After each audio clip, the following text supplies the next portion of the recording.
बिस्मिल्लाहिर्रहमानिर्रहीम। अस्सलाम वालेकुम नाजरीन, मैं हूं जमशेद अंसारी। नाजरीन, आज 11 दिसंबर 2020 है और नाजरीन आज की इस वीडियो में हम डिस्कस करेंगे कि फजल उर रहमान साहब आने वाले दिनों में एक बार फिर मजहब कार्ड का इस्तेमाल करने वाले हैं। इस बार फजल उर रहमान मजहब कार्ड का इस्तेमाल किस सूरत और किस शक्ल में करेंगे, उस हवाले से मैं अपना तबसरा और तज्जिया आगे चल के आप लोगों की खिदमत में पेश करूंगा। लेकिन उससे पहले नाजरीन, इस तमाम तर दावे और सूरत हाल का हकीकी पस मंज़र समझने के लिए एक मुख्तसर बैकग्राउंड में आप लोगों की खिदमत में पेश करना ज़रूरी समझता हूँ। नाजरीन, यकीनन आप लोगों के इल्म में है कि पाकिस्तान की माज़ी करीब की सियासी तारीख़ का ये खासा रहा है कि जब भी अपोजिशन की सियासी तहरीक को अवाम में मकबूलियत हासिल नहीं हो पाती और उनका जो नैरेटिव है वो दर्जाए कबूलियत तक अवाम में नहीं पहुंचता, तो पाकिस्तान की अपोजिशन की सियासी जमातों ने हमेशा एक हरबा और एक हथकंडा इस्तेमाल किया है, जो कि 1977 PNA की जो तहरीक थी उसमें भी ये जो मजहब कार्ड का इस्तेमाल था वो हमें बहुत ज़्यादा उरूज पे इसका इस्तेमाल नज़र आया। नाज़रीन, पाकिस्तान की सियासी जमातें फिर करती क्या है कि अपने जलसों की तरफ अवाम को राग़िब करने के लिए, अट्रैक्ट करने के लिए और लोगों को शमूलियत पे राज़ी करने के लिए वो मजहब कार्ड का इस्तेमाल शुरू कर देते हैं और इस तरह खालिसतन अपने ज़ाती और सियासी मफादात को मजहब के साथ मंसूब करना शुरू कर देते हैं। नाजरीन, 1977 में यही कुछ हुआ। मौलाना फजल उर रहमान साहब के वालिद उस वक्त हयात थे और वो भी उस तहरीक का हिस्सा थे। 9 सितारे 9 स्टार्स जो है उन्होंने एक तहरीक शुरू की जुल्फ़िकार अली भुट्टो के खिलाफ। 7 मार्च 1977 को इलेक्शंस होते हैं और 14 मार्च 1977 को ये 9 सितारे जो हैं, जिसमें एयर मार्शल असगर खान शामिल थे, रफ़ीक बाजवा शामिल थे, मुफ्ती महमूद शामिल थे, मौलाना शाह अहमद नूरानी शामिल थे और इसके अलावा नवाबजादा नसरुल्लाह खान वगैरह, ये 9 सितारे थे। नाजरीन, 14 मार्च को वो तहरीक शुरू करते हैं और लोग उस तहरीक में जलसे जुलूसों में ज़्यादा शमूलियत पे आमादा नहीं होते। तो होता क्या है कि एकदम से जो तहरीक शुरू की गई थी 14 मार्च को, वो शुरू की गई थी धांधली के हवाले से कि इलेक्शन में धांधली हुई है, क्योंकि 7 मार्च 1977 को जुल्फ़िकार अली भुट्टो को नाजरीन 2/3 अक्सरियत हासिल हुई थी और PNA जो 9 स्टार थे, 9 सियासी जमातें थी, उन्हें 36 नशिस्तों पे, सीटों पे, हलकों में कामयाबी हासिल हुई थी। तो ये तहरीक शुरू हुई थी नाजरीन धांधली के खिलाफ, लेकिन एकदम से इस तहरीक को नाम दे दिया जाता है कि ये अब तहरीक निज़ाम मुस्तफ़ा है। ठीक है, तो लोग भी आज तक हैरान हैं कि इन लोगों ने तहरीक इसलिए शुरू की कि हम इक़्तिदार से बाहर हैं और यकायक इसको तहरीक निज़ाम मुस्तफ़ा में तब्दील कर दिया गया। उसके बाद नाजरीन बाकायदा मसाजिद से जलसे जुलूसों में शमूलियत के लिए ऐलानात होते रहे। लाहौर के जामिया मस्जिद अल शोहदा से बाकायदगी के साथ ऐलानात होना शुरू हुए।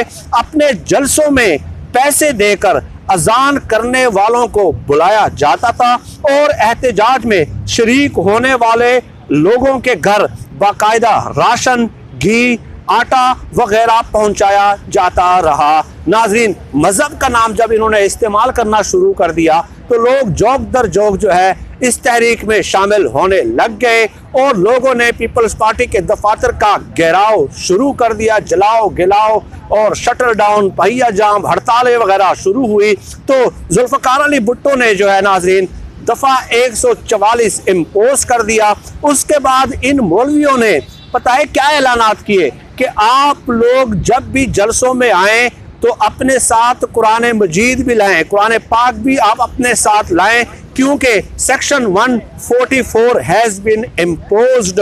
तो जो पुलिस है या जो सिक्योरिटी इदारे हैं, इस तरह वो आप पे लाठी चार्ज नहीं कर सकेंगे, शेलिंग नहीं कर सकेंगे, आपको अरेस्ट नहीं कर सकेंगे।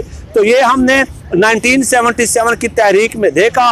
उसमें मौलाना फजल उर रहमान साहब, मौलाना शाह अहमद नूरानी साहब, मियां तुफैल साहब और इसके अलावा दीगर लोग भी मौजूद थे। वो इस किस्म के मजहबी कार्ड का इस्तेमाल कर चुके हैं। अब नाजरीन, खबरें ये हैं कि मौलाना फजल उर रहमान अपने हम मसलक, हम ख्याल, हम नवाला, हम प्याला उलमा का एक इजलास बुलाने वाले हैं और उस इजलास में मौलाना फजल उर रहमान उनके सामने जो है चंद सवालात रखने वाले हैं। एक सवाल तो ये है कि क्या जाबिर बादशाह के सामने कलमा हक कहना जिहाद है या नहीं है। गोया फजल उर रहमान साहब इस तहरीक को ये एक और रुख देना चाहते हैं कि उलमा से ये पूछना चाहते हैं कि क्या हमारी इतनी कुव्वत, इतनी ताकत, इतनी इस्तेदाद है कि नहीं है कि हम जाबिर बादशाह के सामने खड़े होके जिहाद का ऐलान कर दें, कलमा हक अदा करना शुरू कर दें। और इसके अलावा नाजरीन, अपोजिशन की सियासी जमातों की ये कोशिश है बशमूल मौलाना फजल उर रहमान साहब के कि किसी न किसी तरह जो है ना इमरान खान साहब उनके ऊपर क्रैक डाउन शुरू कर दे, उनके जलसे जुलूसों के रास्तों में जो है ना वो रुकावटें खड़ी करना शुरू कर दे। आखिर इमरान खान साहब खामोश क्यों है? इन लोगों को शदीद तरीन तकलीफ हो रही है इस बात से और इंतहाई कर्ब की कैफियत से गुजर रहे हैं। मौलाना फजल उर रहमान का इस हवाले से प्लान मुकम्मल हो चुका है।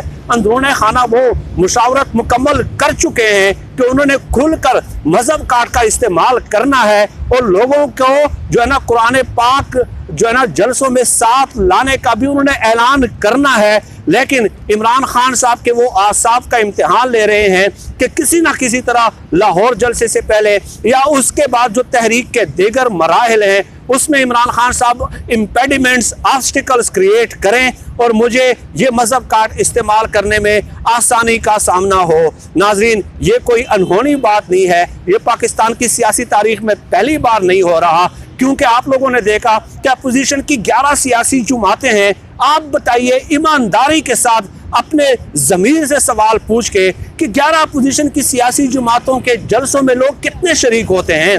15 से लेके 25,000 तक या 30,000 तक, तो 11 जमातें हैं और एक जमात जो है 2 या 3,000 लोग इकट्ठे कर पा रही है। 25-30,000 अगर आप लगा लें, मैक्सिमम एक जमात 3,000 लोग इकट्ठे कर पा रही है, तो बड़ी बात मैं नहीं करता।